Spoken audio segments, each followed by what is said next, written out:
Dag 175, att knäppa skjortan rätt. Jesus erbjuder kvinnan att bli fylld av den heliga anden.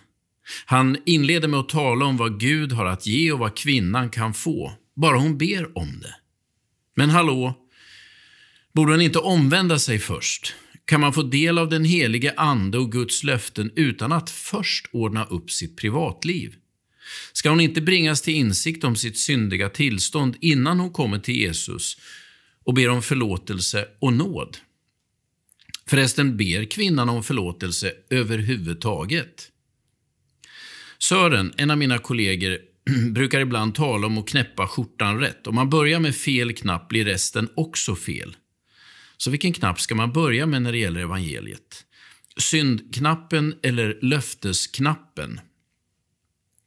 Det verkar som att Jesus ger sina löften till kvinnan utan några finstilta villkor.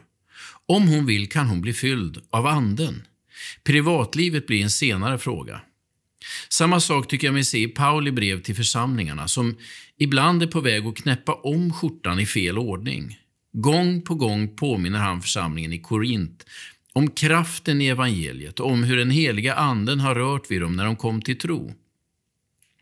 Om man inte förstår att det är den upplevelsen som är grunden för deras tro, blir alla Paulus förmaningar meningslösa. Han återvänder gång på gång till grunden för deras tro i sina brev, till upplevelsen av Guds kraft genom den heliga anden, rakt in i deras liv. Likadant är det i Galatien.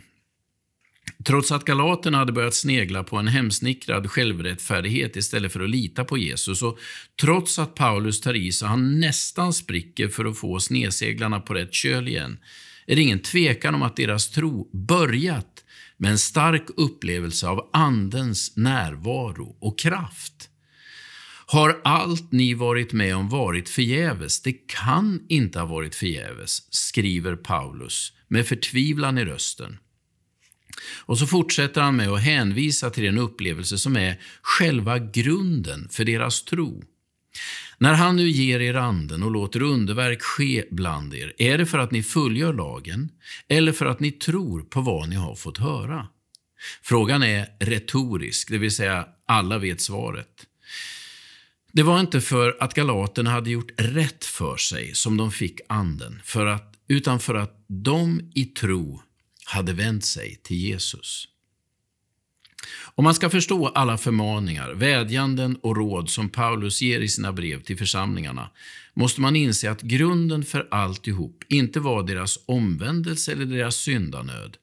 Nej, det var Guds kraft som brakat rakt in i deras liv och förändrat dem för alltid. Knäpp skjortan rätt. Evangeliet börjar alltid ett löfte och en erfarenhet av Guds förnyande kraft, oavsett vårt tillstånd. Löftesknappen ska alltid knäppas före syndaknappen. Gud välsigna dig den här dagen.